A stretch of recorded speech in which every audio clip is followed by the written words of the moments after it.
Pendidikan adalah salah satu modal utama dalam melawan penjajahan, penindasan, dan ketertinggalan. Bangsa ini telah melalui fasenya ketika masyarakat terkekang oleh ketidakadilan akan hak untuk mendapatkan pendidikan.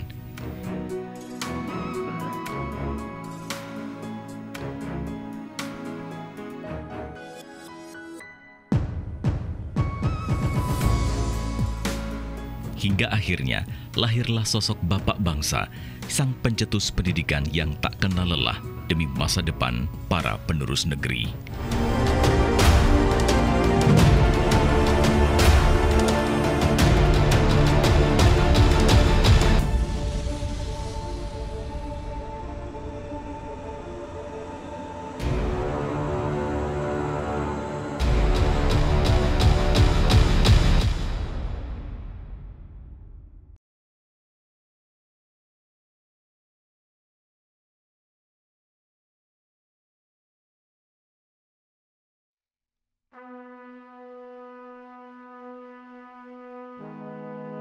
Siapa yang tak kenal namanya? Ia adalah pendiri Perguruan Taman Siswa, suatu lembaga pendidikan yang memberikan kesempatan bagi para pribumi untuk bisa memperoleh hak pendidikan seperti halnya para priayi maupun orang-orang Belanda. Ki Hadjar Dewantara, sosok yang juga dikenal dengan nama Suwardi Suryaningrat ini, memberanikan diri untuk memperjuangkan hak rakyat dalam memperoleh pendidikan, yaitu dengan sejumlah pemikirannya akan pendidikan di Indonesia. Lahir pada tanggal 2 Mei 1889,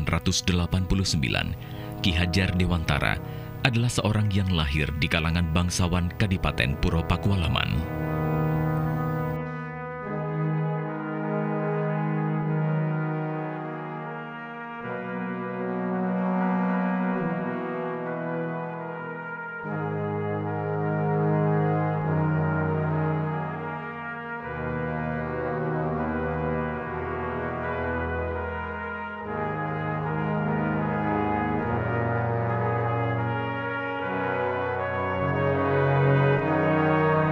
Museum ini adalah tempat tinggal dari Ki Hadjar Dewantara sekeluarga, di mana beliau menempati rumah ini tanggal 16 November tahun 1938, di mana sebelumnya ini adalah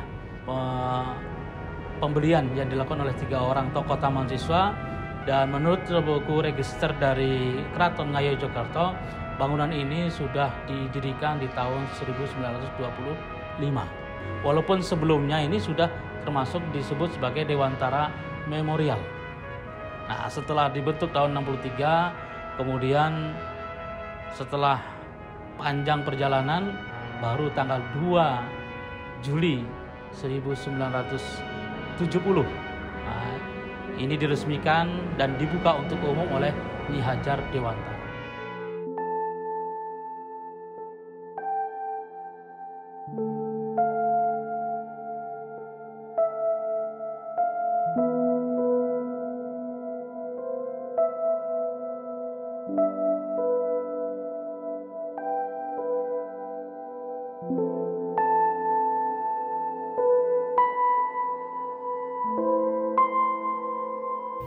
Di tempat inilah beliau mencetuskan Perguruan Taman Siswa.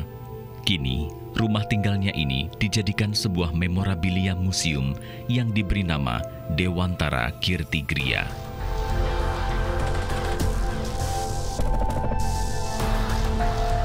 Selain ulet sebagai seorang wartawan muda, ia juga aktif dalam organisasi sosial dan politik. Sejak berdirinya Budi Utomo tahun 1908, ia aktif di seksi propaganda untuk mensosialisasikan dan menggugah kesadaran masyarakat Indonesia, terutama masyarakat Jawa, yang pada waktu itu mengenai pentingnya persatuan dan kesatuan dalam berbangsa dan bernegara.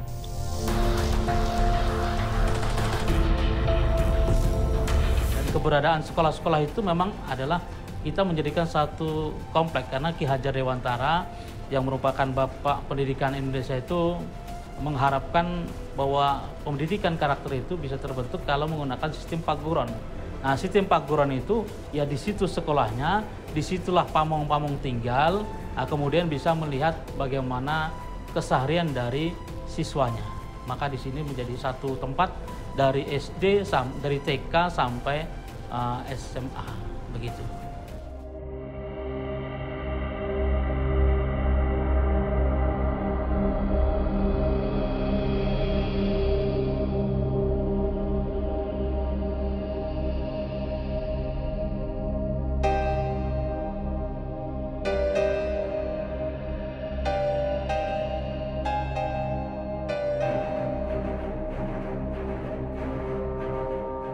Kongres pertama Budi Utomo di Yogyakarta yang juga diorganisasi olehnya, Suwardi Muda juga menjadi anggota organisasi Insulinde, suatu organisasi multi-etnik yang didominasi kaum Indo yang memperjuangkan pemerintahan sendiri di Hindia Belanda atas pengaruh Ernest Dawes Dekker. Ketika kemudian Dawes Dekker mendirikan Indische Party yang kemudian Suwardi diajaknya pula. Ia sempat ditangkap dan diasingkan oleh penjajah di masa itu akibat dari kritikan pedasnya. Dalam pengasingan di Belanda, Suwardi aktif dalam organisasi para pelajar asal Indonesia, Indische Vereniging atau Perhimpunan Hindia. Tahun 1913, ia mendirikan Indonesia's Pers Bureau atau Kantor Berita Indonesia. Ini adalah penggunaan formal pertama dari istilah Indonesia yang diciptakan tahun 1850 oleh ahli bahasa asal Inggris George Windar Earle dan pakar hukum asal Skotlandia James Richardson Logan. Disinilah ia kemudian merintis cita-citanya memajukan kaum pribumi dengan belajar ilmu pendidikan hingga memperoleh Europeus Acta atau ijazah pendidikan yang bergengsi yang kelak menjadi pijakan dalam mendirikan lembaga pendidikan yang didirikannya. Kalau masalah semboyan pertama itu kan adalah lawan sastra ngesti mulia. Jadi dengan ilmu pengetahuan kita bisa mencapai kemuliaan.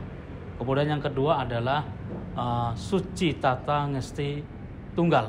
Jadi dengan suci lahir dan batinnya menuju kesempurnaan. Nah, di tengah-tengah perjalanan, beliau Ki Hajar Dewantara mengeluarkan statement yang sangat kita kenal adalah Tuturi Handayani. Tapi itu sebetulnya poin ketiga. Sebelumnya adalah Ing Ngarso Sung Tulodo. Yang kedua Ing Matyo Mangunkarso, baru terakhir adalah Tuturi Handaya. Kalau menurut dari para senior itu sebelum Tuturi Handayani itu ada kata ing, karena kan ing semua. Maka ada ing wuntat, itu adalah Tuturi Handayani. Jadi di depan seorang pemimpin sebagai pembuat ide, di tengah membangun semangat, dan yang di belakang menjadikan contoh untuk yang di belakangnya. Begitu.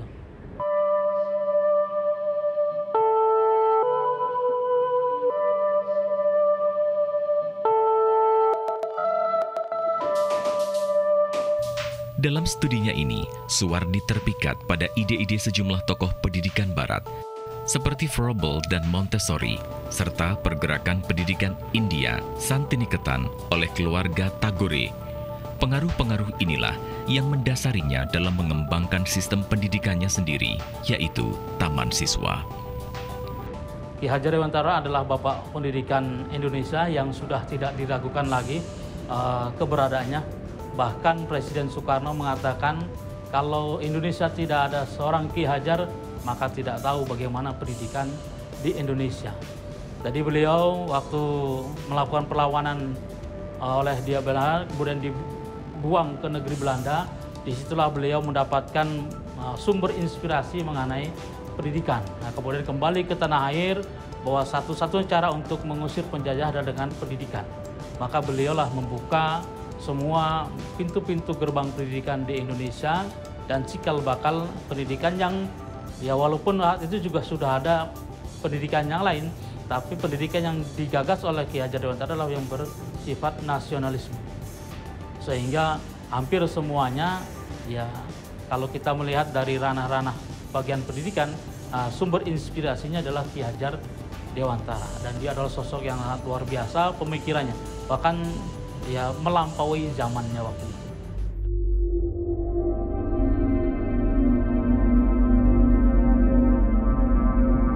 Keberhasilannya dalam memajukan pendidikan di tanah air membuatnya mendapat gelar sebagai Bapak Pendidikan yang diberikan oleh Presiden Soekarno.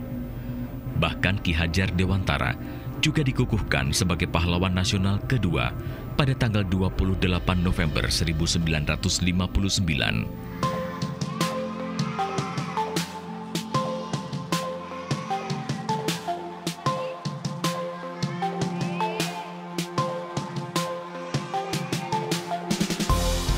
Tut Wuri Handayani adalah sebuah semboyan yang kini mengakar dan menjadi simbol pendidikan di Indonesia.